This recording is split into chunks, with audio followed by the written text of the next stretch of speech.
Hi,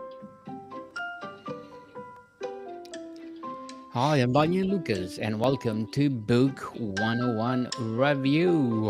Book 101 is all about the books that I read for the last 40 years. And today I have my special guest. She is the author of the book America in Therapy, no other than Miss Phyllis Levitt. Welcome to Book 101, Miss Phyllis. And can you please introduce more about yourself? Yeah, well, thank you so much for having me here to talk with you today about my book. Um, I've been a psychotherapist for over 30 years, and I've worked with families and children and individual adults and couples. I've worked with all kinds of issues, but what I've found over all the years that I've worked with people is that we suffer the most when our relationships are not working well or are dysfunctional or end up being abusive or neglectful. And the bottom line of what I've discovered is that what we all really want and need the most is love and safe belonging. And when we don't get those things, when our love and connection are injured or unsafe, or we're actually hurt by other people, we become symptomatic. And I think a lot of people don't really understand that from a psychological point of view. And we tend to blame each other for our symptoms rather than look for the real emotional, psychological, social causes for why people act out or act in on themselves. So I wrote this book because I think, as we're all pretty well aware, that there are many good things that go on in America and in the world and in the human race. Many wonderful people doing amazing, services and are generous and kind and cooperative.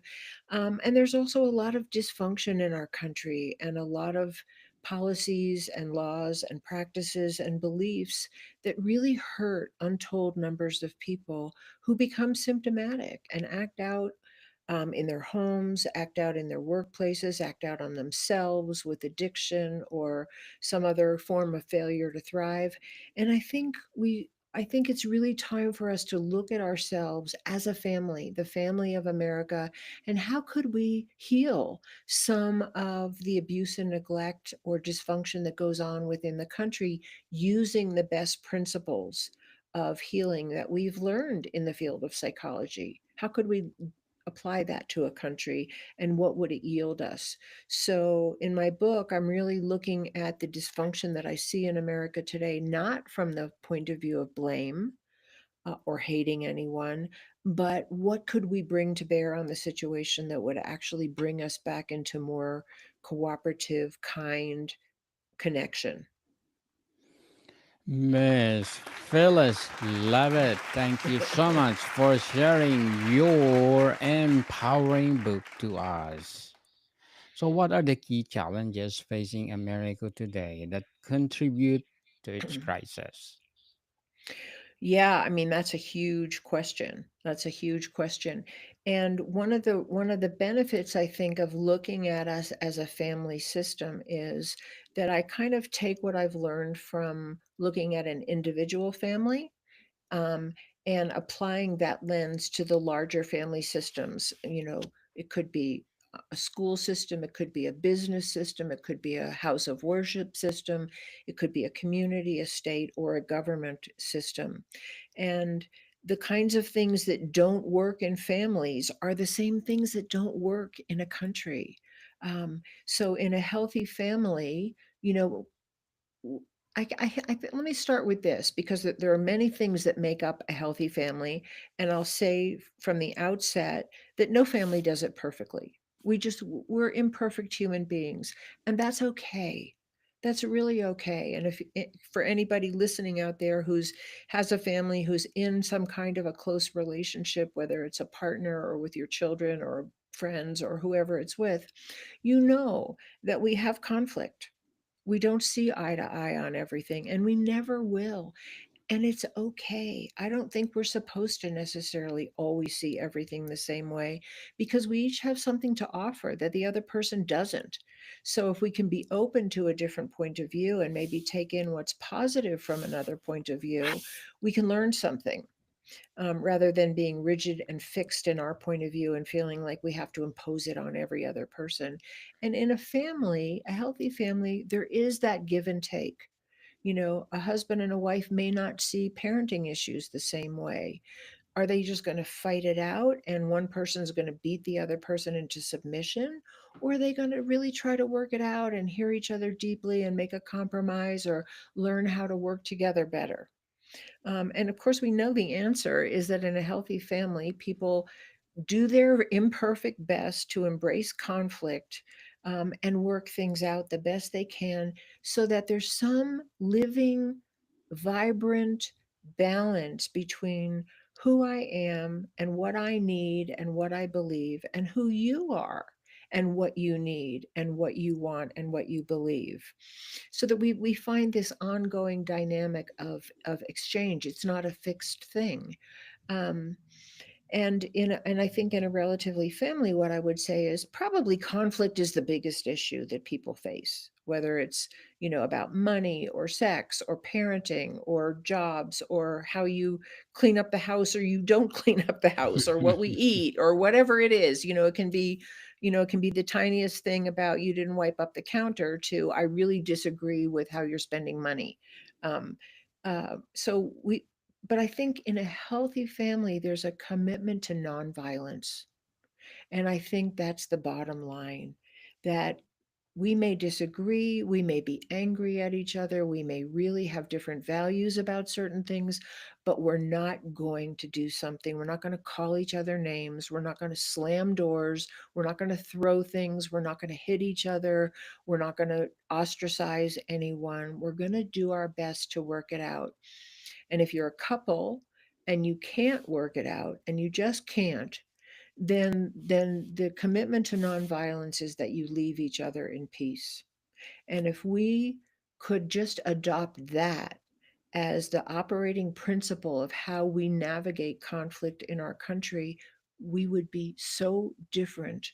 We would be so far ahead of the game, and we would not be a country that is picking on some of our marginalized communities. We would not be blaming people for their failure to thrive. We would be really trying to heal. So, Ms. Phyllis, what does American in therapy mean and how it can be applied to a nation as a whole? Yeah, and there's many ways. And I talk about this in depth in my book because part of the book is about sort of diagnosing the problems with the eye to healing. And part of the book is like, what are the healing principles? So, some of them are really big paradigm shifts in how we look at human relations in the country.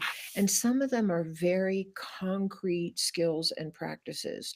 So, I'm going to talk, because I don't know how much time we have. I'm going to talk about some of the concrete skills and practices now. And if we want to make reference to some of the other things, we can. But some of the concrete skills and practices are, um, for instance, and this is just one, and there's many, many, many, but one would be, what if we had people who were trained as facilitators in some place like Congress, who really were setting the guidelines for respectful listening, for really giving people a chance to air what their views and their policies are that they believe in, and really facilitate deep listening. And I always say it the same way because this is what we really try to foster in a therapy situation with a couple, that we teach people the skills of how do you talk to somebody that you disagree with the way you want them to talk to you? How do you listen deeply with an open mind exactly the way you want to be heard? And let me tell you something, if for anybody that's listening who's in an intimate relationship, that when you really disagree or you're really angry or you're really hurt, it's really hard to do because we just all think we're right and the other person is wrong, and they think they're right and we're wrong. And so we're just in a tug of war over trying to prove who's right and who's wrong. And we know in the field of psychology that doesn't work.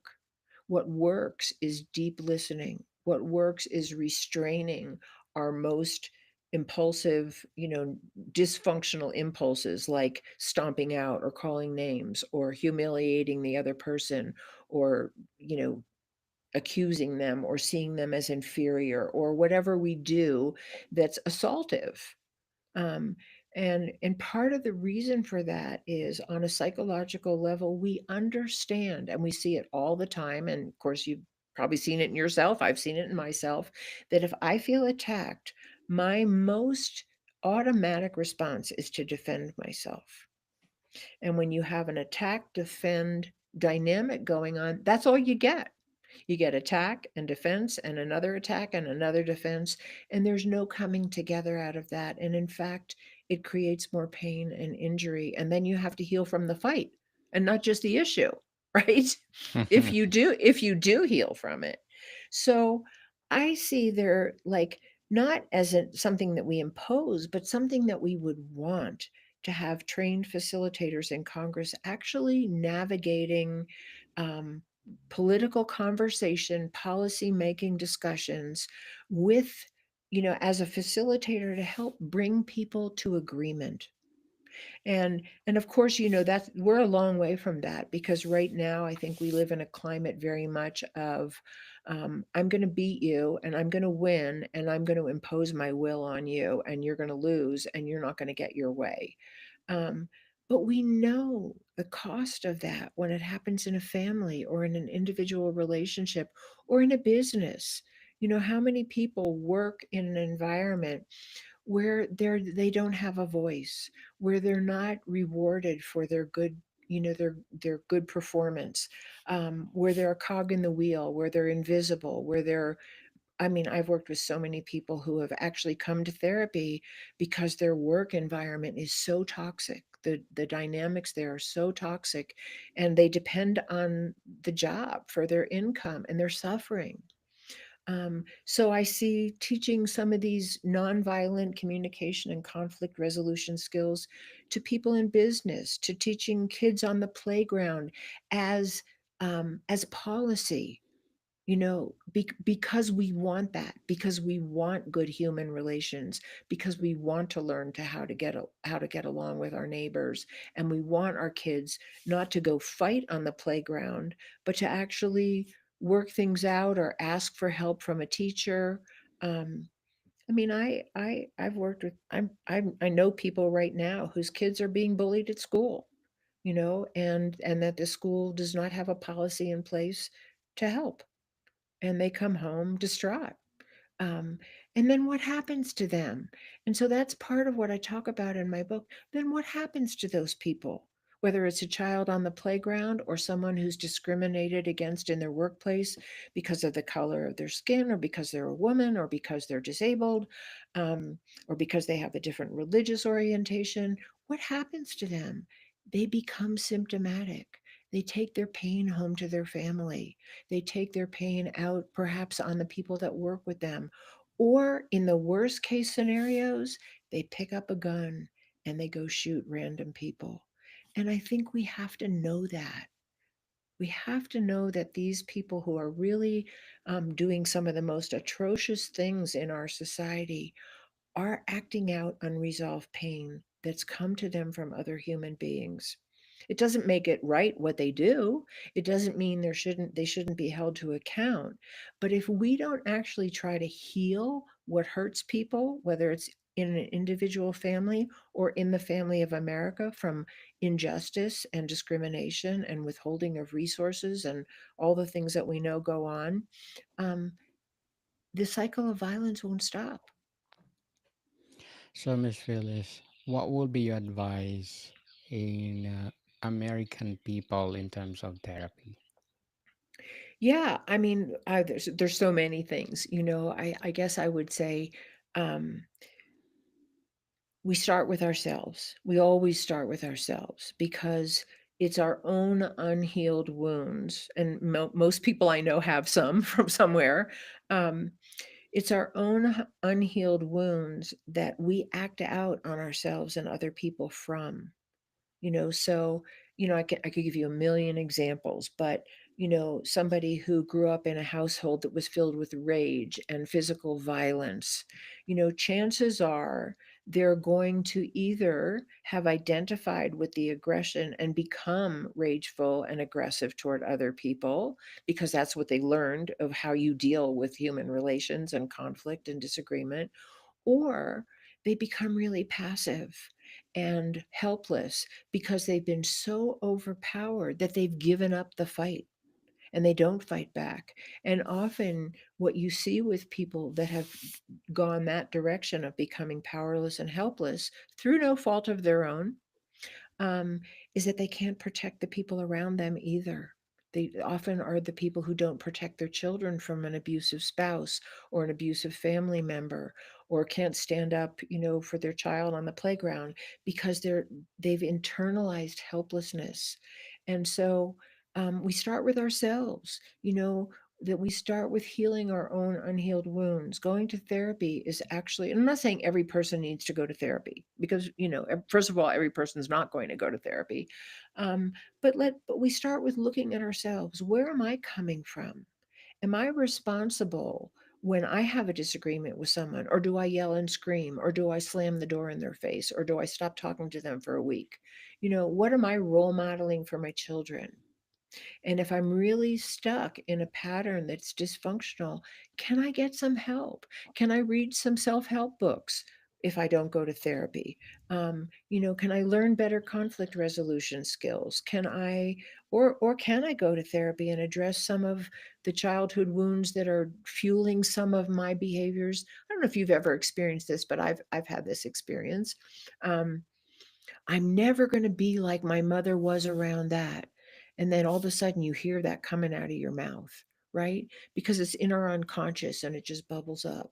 Um, and so sometimes, and sometimes it's worse than that for people. Like they never really wanted to be physically violent, but they get triggered and they lash out and they feel great remorse, but they also feel really out of control, and they don't know how to stop some of their dysfunctional behaviors, or they don't know how to stop drinking and taking drugs, or they don't know how to stop being a workaholic or gambling or whatever it is.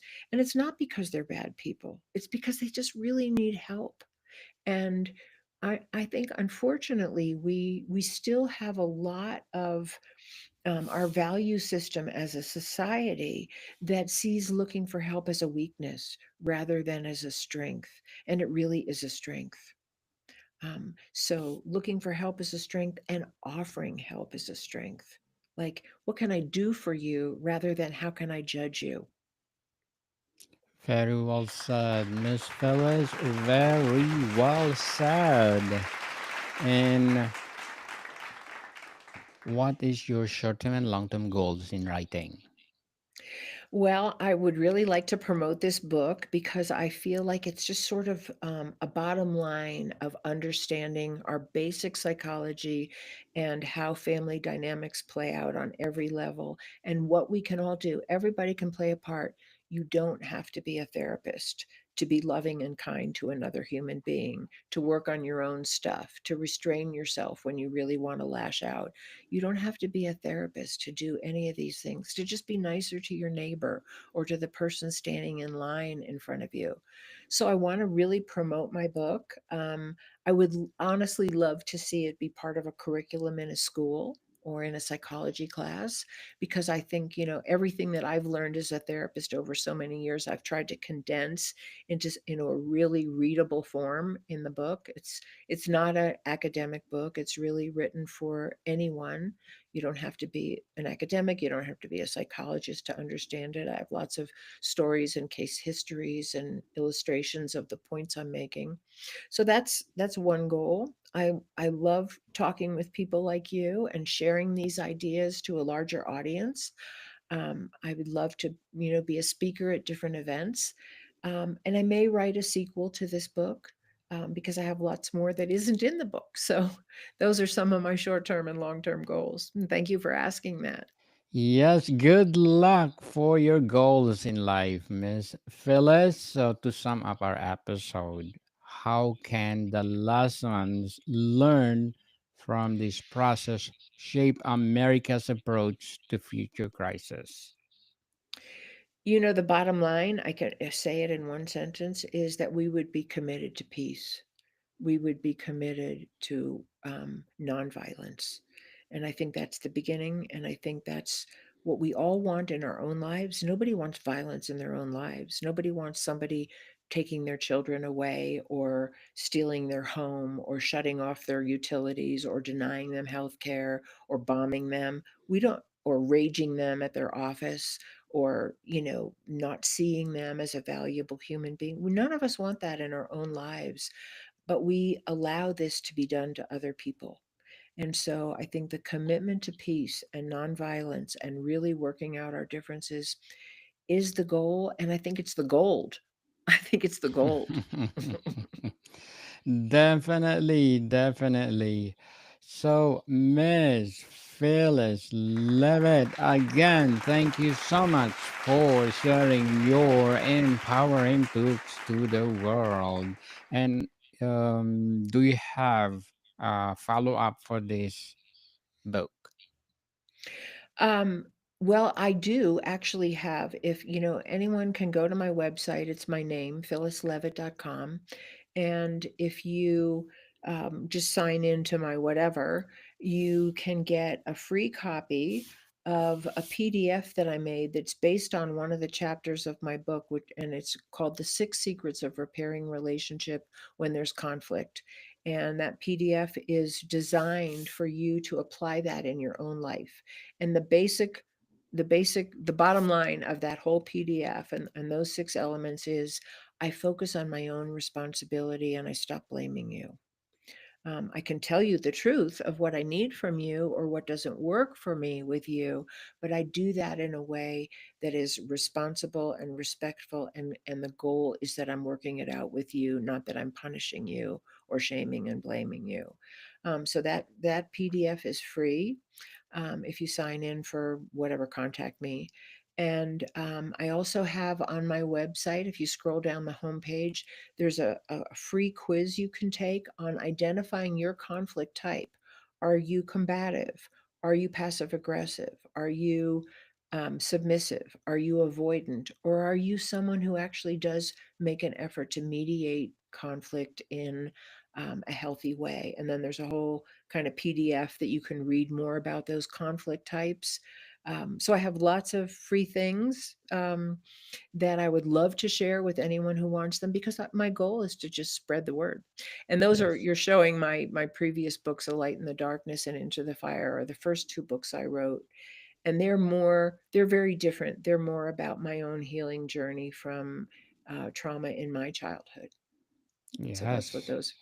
So, Light in the Darkness, can you give little bit information about this book? Yeah, and it's very different from America and Therapy. Both of those books are. So I had some significant abuse in my own childhood. And I finally went, and also always had some very powerful, periodically, not very often, but from a very early age, I had some very powerful, what I call spiritual experiences, not necessarily religious, but real deep connection to something very divinely loving and much bigger than this kind of small little world I was inhabiting. And I had some of those experiences in nature, and I had some of those experiences in writing, actually, like really making a profound connection. So when I was really deep in the therapy that I did about my own childhood, I made an even more intense spiritual connection through keeping a journal. And so, and that book, that's actually the same book. It just had a new cover. But A Light in the Darkness is the beginning of that journey. It has a lot of autobiographical stuff to begin with, and then the spiritual connection that I made is the next part of that, and then that continues in Into the Fire. And so it's just sort of how my what I was experiencing, which was painful to some extent, really became kind of the food for my own transformation. And I think that happens actually for a lot of people, that it's not all bad. It's bad when you're experiencing it. It's painful, it hurts you, and there's work to be done to recover from the hurtful things that have happened to us with other people. But it can also be the doorway into incredible personal transformation and connection to, I call it, spirit. And that's what those two books are about. And I actually want to continue with a third book in that series as well, because I have a lot more to share about that. So that's a Look, lot. yes, looking forward for more empowering books, Miss Phyllis. So, can you please invite our listeners to support all your books? Please, yes, you can find A Light in the Darkness and Into the Fire and America in Therapy. They're on Amazon and Barnes and Noble, and they're really available from any major bookseller. And please go visit my website and contact me. I'm happy to talk with anyone. You can also email me at phyllis@phyllislevitt.com. So, and I'm on all the social media, Facebook, LinkedIn, all that. Yes, people, let's support Miss Phyllis Levitt, because if you support her, as I said, more therapies, more empowering books to come. So, Miss Mm. Phyllis, thank you for your time. Thank you so much. I really appreciate you. More to come, people. See you soon.